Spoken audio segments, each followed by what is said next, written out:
thoughts do you have about how providers can back policies or advocate for policies that are important in regards to that, in regards to Medicaid expansion or those types of things, which would be beneficial in the long run and in the short term for maternal fetal health? I think things like this, or podcasts like this, social media, bringing awareness to issues that providers may be seeing in their clinics or out in the community, lobbying with, even at the state level, showing up as a med student. We all showed up at the Capitol in our white coats. But just really fighting for these patients and being advocates and really just bringing awareness in whichever way you see fit, I think could, really, really help our patients. Yeah. I'm actually going on a conference this coming May in Washington, D.C. that's supposed to kind of help me expand on how to address the question you just asked. Because I'm not sure myself, so I figure just educating myself and putting myself in those situations that give me the opportunity to learn a little bit more about how, as a provider, I can also influence legislation is important. So, yeah. And I think also encouraging our patients to be advocates for themselves and bringing awareness to the situation around them. There's so much power in our patients and being good providers that, if they're getting good care, they spread it to their friends and it becomes this community, and, start demanding kind of what they want with voting and getting out and voting for, these policies that we're talking about, but really also putting the power in our patients' hands will be a huge benefit to us. Part of that, I believe, is them having the knowledge or the education about what they need and being able to use that. And like you said, spread the word. What do you do in your routine practice to help improve the knowledge base of your patients in regards to these types of things? Well, I usually, of course, try to understand, first off, my patient's education level, and really just try to empathize with where they're coming from. I do think it helps being a Black female provider in the healthcare field, a Black female provider that had my own high-risk pregnancy at one point. So really trying to connect with patients, even if it's situations where I may not be able to relate to. I've always had, other patients or other situations where I know that they can relate to, and just really try to explain, to them the nature of their situation, the nature of their condition, have them I'm always open for questions from my patients, and, just trying to make sure that they feel comfortable with me. I always tell my patients you shouldn't have to go to your doctor and feel like you're getting ready for a boxing match. And if you feel like it's a boxing match, then maybe having someone who can either A, help advocate for you, have your questions kind of ready, or B, if you have to find another provider, if you're not clicking for whatever reason, then that's okay.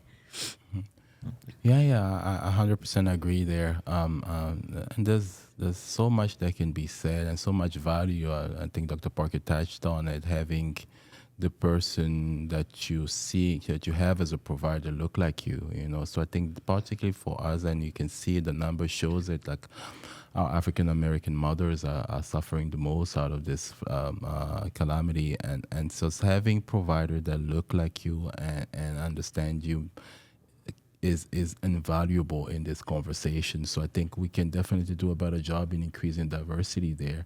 And even me, like I'm a male provider. Yes, I am Black, but this is still not the same. It's still not the same as having a male Black doctor than a woman, like a female Black doctor. I feel like there is value there. So really doing a better job at really increasing the diversity of our competent doctor there will go a long way.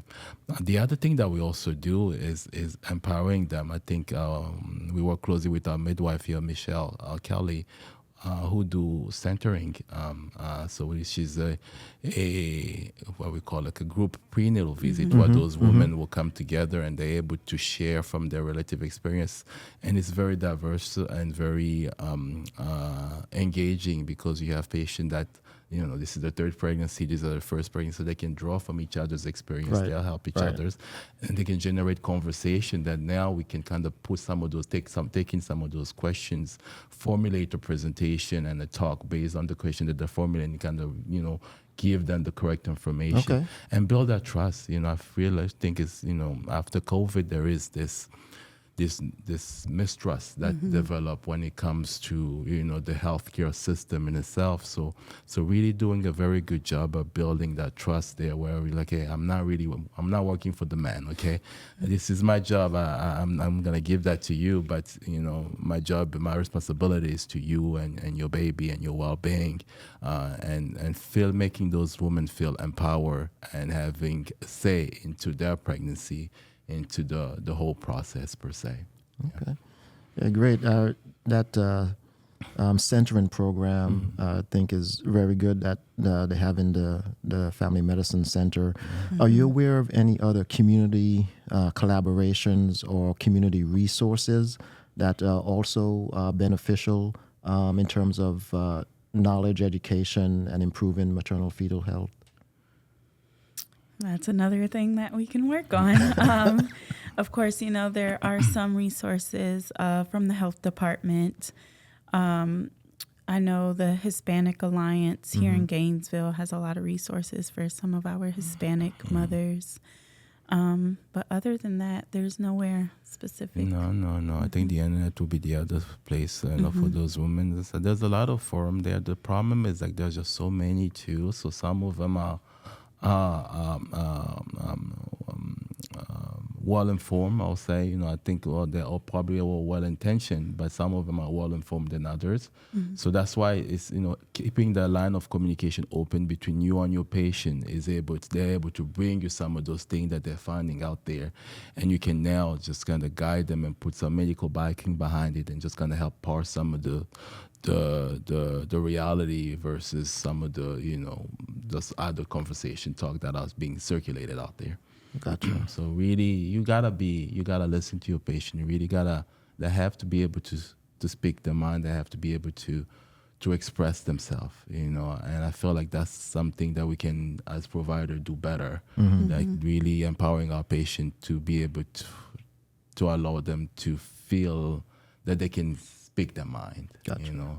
Even though I may not necessarily agree 100%, but I will hear you and also explain to you, meet you where you're coming from and explain to you the reason why I may make a decision. I may recommend something that's different than what you were hoping and expecting. Gotcha. Okay. I did want to touch on a couple of other things. Yeah. Some of the things that are were recommended to help improve maternal fetal health. We touched on Medicaid expansion. We don't have that, at least a full year here in Georgia. Paid family leave is 10 states and D.C. provide 12 weeks of paid leave. We don't have that here in Georgia. Doula reimbursement policy, 11 states and D.C. will reimburse for doula care. And fetal and infant mortality review committee. There are 26 states and D.C. that have that. We don't have that here in Georgia. So those sound like some pretty important things that may be beneficial. One of the things that is covered here in Georgia, or that we do have, is a maternal mortality review committee, and that is federally funded. So there are some things that are being done, but some other policies that are on the table that sounds like they would be pretty beneficial. And again, I think that comes back to advocacy, policy, reaching out and getting information out so people can have that knowledge and advocate for themselves and for their patients in these areas. And we touched on some of that about, getting that information out there, but I think it's going to require some coordinated effort when you're talking about things at a national level. So things like what you mentioned, getting that information about being an advocate, going to DC, those types of things I think are extremely important in terms of looking at the big picture. Yeah. There is a lot of work that's been done. Of course, some of those work is working. They're working in the background. I'm part of a maternal task force for Georgia as well, which you actually just kind of put together a group of researchers and midwives and nurses and physicians that are also just trying to answer this question from a legislation standpoint and the best way to address those. So there is a lot of work that have been done.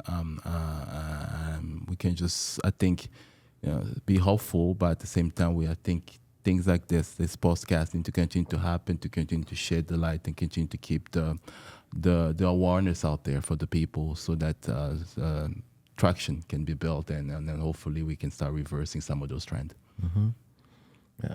So one of the things that I think we have available to us is some young, energetic people who are residents who have and trying to guide them along and give them some of this information. And we try to make sure that they see the advocacy side, going to the state capitol, meeting with representatives, letting them know that some of the legislation that's important to us and to our patients.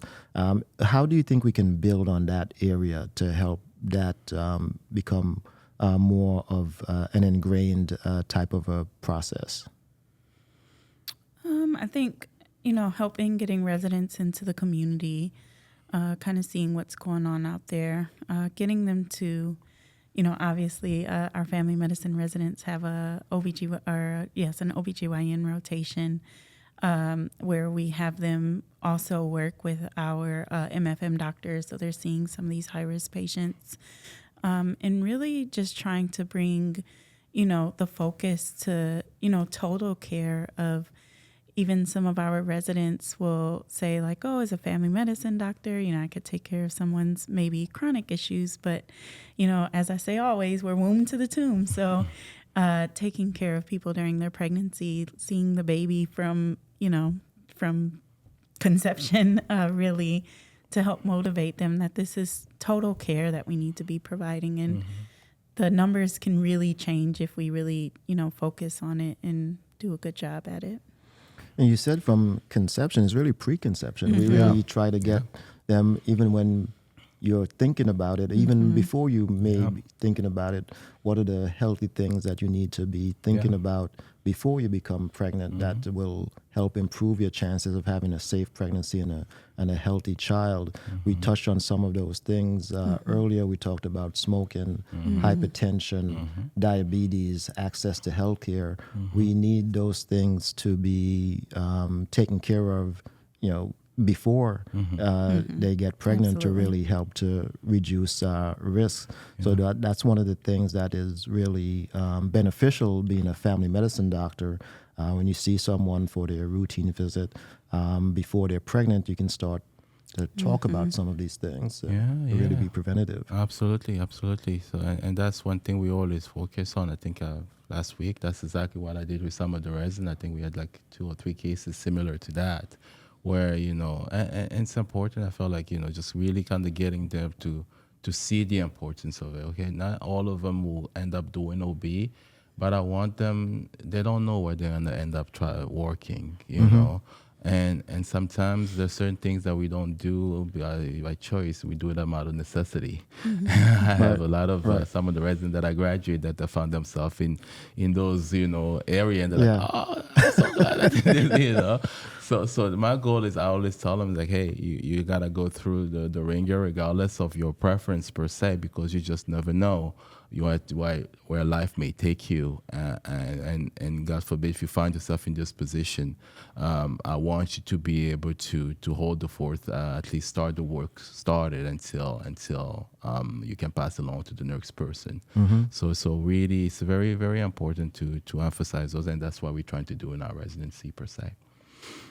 Good. So we've touched on quite a few things, and I want to make sure that you had an opportunity to bring up anything that you wanted to talk about that we didn't get to as yet? Anything, Dr. Parker? I think we covered a broad range of things. I didn't have anything to add. Yeah, no, I think it was very broad. For me, is that I think what thing I want to just shed light on more is, and we kind of touched about it here and there, is just the discrepancy that on our numbers when it comes to our African American population versus the rest of the population there, which is very significant, and I think we really gotta really start to think about not just addressing the problem overall, but there looks like there is another problem within the problem that we also just to say as focused and committed towards. Yeah. Well, yeah, we touched a bit on socioeconomic factors, obviously some health issues. What role do you think cultural competency and addressing factors of systemic racism, what role do you think that plays in helping these maternal-fetal disparities? I think it plays a big role. And honestly, I mean, I think of all of it. The biggest thing I think is the implicit bias that's behind everything, you know, because I honestly, genuinely believe that everybody that get into the healthcare field does it because they care about the patients and they want to do what's best for the patient. And I think that's the issue. I think the issue is just the lack of awareness of the history of our country and some of the social, economical, and racial tension that exists within our society. So approaching medicine and acting blind to all those different variables, I think is the wrong way to do it. I think all of us should have some type of self-awareness of some of those biases and preference that we may have to do. Even me as a black man, I have to do it because yes, I am black, but number one, I'm a man. Number two, I'm originally from Congo. So some of the things and struggle that my African American brothers and sisters may be facing and struggling with, I may not be aware of it. So it took education for my parts to just understand, yes, I'm black, but it's not the same thing as Dr. Parker, who's from Detroit. You know, shout out. Right. It's not the same thing. So as a provider, I'm like, okay, this is the population that I'm serving, and this is the groundwork that that I'm working with. So this are the stuff. This is the area that I really need to do a better job educating myself and understanding the sensitivity of some of those topics, so that I can better serve the population. So yes, is there more work from our part? Absolutely, but I think it's necessary. If we want to change some of those trends. Because again, we look at our comparison from America versus some of those other nations, the developed nations, but they don't have the history of America. You see what I mean? So it's easy to just say we're doing worse, but it's a lot deeper than that. It's a lot deeper than that. And I think that's the part that I feel like sometimes we're missing. Yeah, and I think a big 2 words is cultural competency. I think, every department should at some period of time, just review cultural competency and just understanding, again, our patients' cultures and maybe why they do the things that they do. I have the, pleasure of being friends with Dr. Tembele's wife, who told me, some postpartum cultural things that I had never heard of, but we discussed them and, we talked about risks and benefits. And I said, I think that you'll be safe regardless if you feel that way. But I said, I think, you'll be fine. And I do that with a lot of my patients as well, who maybe not even just for their pregnancy care, but, even with their babies. In our culture, it was a grandmother would tape a quarter to the baby's navel so they would have an innie instead of an outie. And then, we would start seeing some of those babies develop dermatitis, from those areas, or even what's that they give babies, like gripe water. So just really educating our patients, debunking some of the myths, and then also meeting them on their level.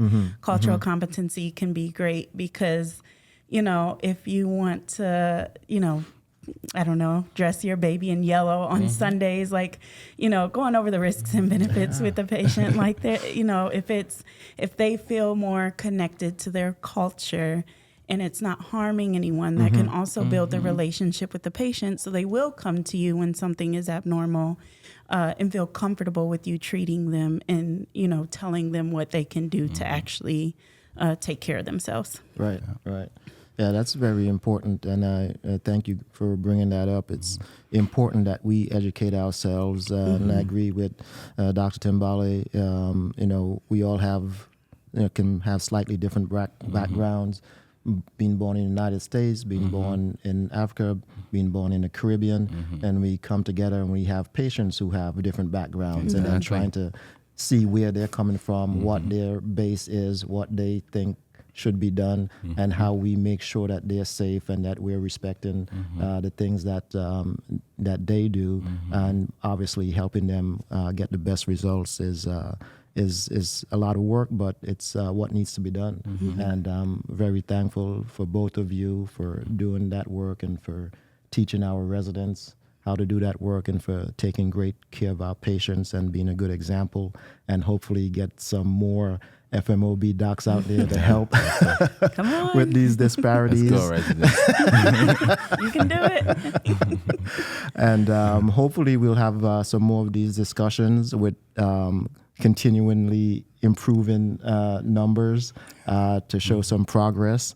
But for now, we'll end there. And I want to thank you both again. Thank you. Dr. Parker, Dr. Tembele. And this is the NGHS DEI podcast. And until next time, thank you very much.